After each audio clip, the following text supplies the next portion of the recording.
Today we got another viewer requested video. So guys, I read all the comments. If you have a video request, something you'd like to see on the farm, whether that's a topical video or just something you want to see me doing, leave a comment down below because I'm always looking for video ideas. It definitely helps me out as a creator. Today's video is going to be an equipment tour of the farm. First things first is tractors. This right here is a 1974, I believe, either 74 or 75 International 966 Farmall. We bought this tractor back in 2022, bought it in February of 22, and then it actually showed up sometime in May, literally the day we were mowing hay. It showed up to the farm, so that was an awesome day to have this tractor show up in addition to our two tractors that we had. But this is about a 100 horse tractor. I think it's rated 95, never dynoed it or anything, but it's definitely got plenty of horse for what we do with it. We did just put new tires on this year. We've got new 18 438s in the rear, just cheap Crop Master tires. They were like $6.15 a tire, so nothing crazy. It's just a hay tractor. And then we put new 4 ribs up front here because the old 3 ribs were getting pretty cracked, and I like 4 ribs better for flotation purposes and just the way that they look. My favorite tractors and series of tractors is the International 66 series. So to have one of them on the farm is just awesome to me because I love the way they look. I love the way they sound. Ideally, I would love to have the whole collection, the 766,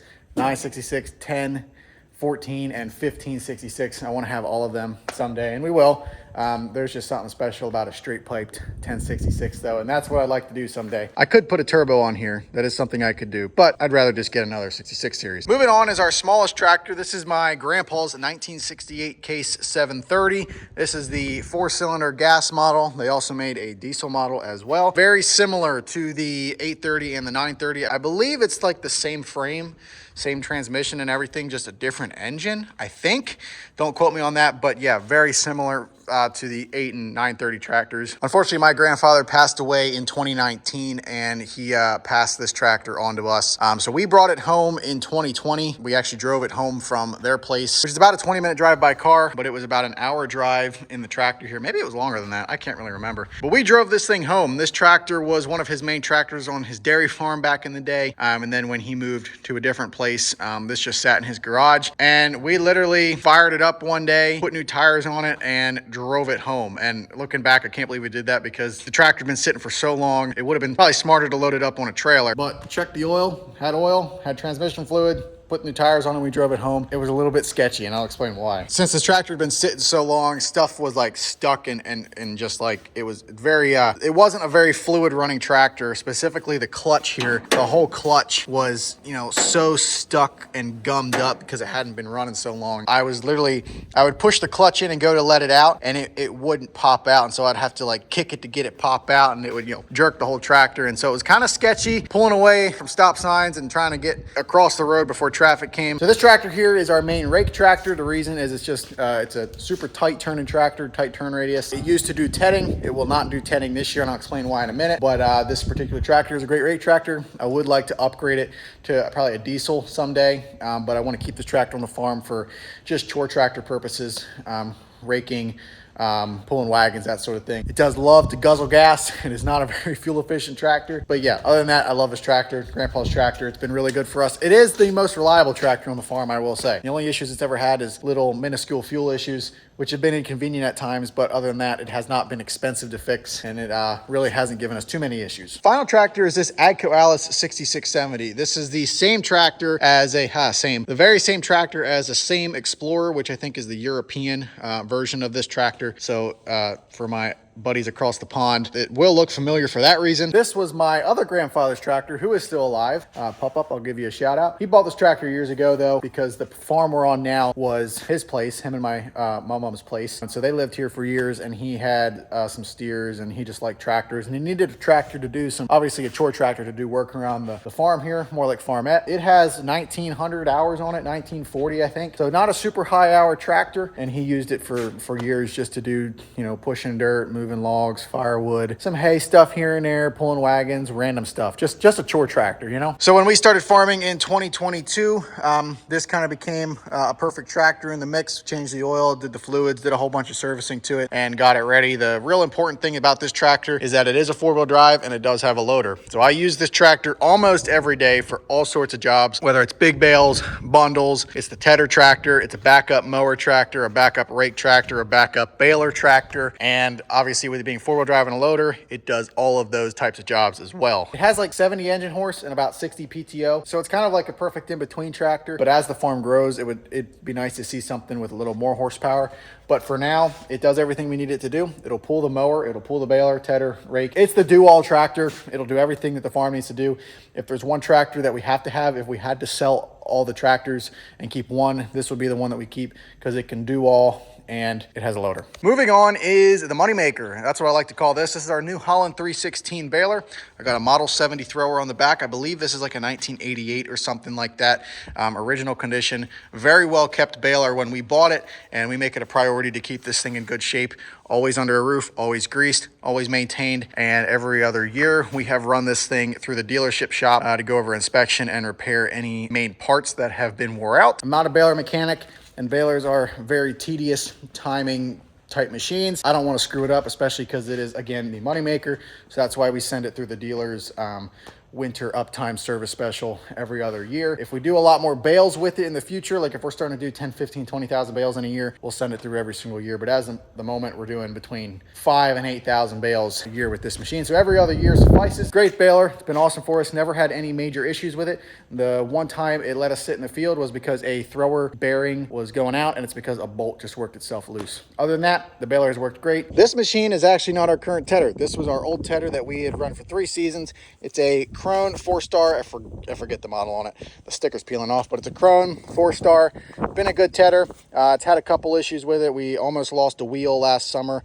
I'll put the link up here, but we were going down the road, literally almost lost a wheel, replaced all the wheel bearings. Had some other issues with it over time, but other than that, it's been a pretty good tedder. I actually have this thing sold. I just got to get it shipped to the fellow that bought it. This here is the replacement for that Krone. This is a Massey TD776. It's a 6-star tedder, and the big thing is that it folds up onto a cart. We increased our acreage last year by a huge chunk, and this year we increased it again, and we have more road running to do. So that kind of got our butt in gear to find something a little more suitable as far as the tedder goes, because that tedder over there with the wheel bearings and the other kind of issues that it has, it does not make it the best for road running. So we needed something that was going to be hands down perfectly fine going down the road as fast as we could pull it, and pulled this thing home from the dealer at like 45, 50 mile an hour. So I know it runs fine down the road. The other big positive about this tedder is it's a 6-star. So we're going to be 50% more efficient in the field and like 20% more efficient going down the road, and hopefully no issues going down the road. Now, if you're a regular viewer, you know that this tedder has been a thorn in my side. We bought this tedder with the intention of, oh, it's a really nice tedder. It's a 2019, pretty good shape, and we should be able to hook up to it, grease it, and head right out to the field. Well, we brought it home about a month and a half ago, hooked it up to the AGCO, couldn't get it unfolded. Had so many issues with this thing trying to get it unfolded. It literally would not unfold. Again, I'll put the link to that video up here, but the tedder just would not work. It was a pain in my butt and very frustrating because we spent a lot of money on this tedder, and I couldn't even get it unfolded off the cart. Now, last week I did finally get the thing working functionally as it should from the factory. I do not know what I did. All I know, I was able to get it tilted back, and just by bleeding some lines, trying to let fluid out, greasing it, oiling some joints, and just continuing to unfold it, fold it, unfold it, fold it, I just got it to finally work fine now, and as it should. Again, I don't know the specific cause of why it wasn't working, but it's working now. This here is our Case IH 3309 Discbine. It is the exact same thing as the 5209 new idea, and I believe also like the Massey and Heston 5209, or maybe it's a different model. Literally the same mower as a lot of other mowers. It's just been rebranded a couple times. Been a great mower for us. Haven't had any major issues with it. The only thing that we had wrong with it one time, the first year that we got it, there was just some skid shoes wore out on the bottom, so we replaced them after our first season of running it. But I've ran it 3 seasons, over a couple hundred acres, and it's been a really good mower for me. I sharpen the blades every year,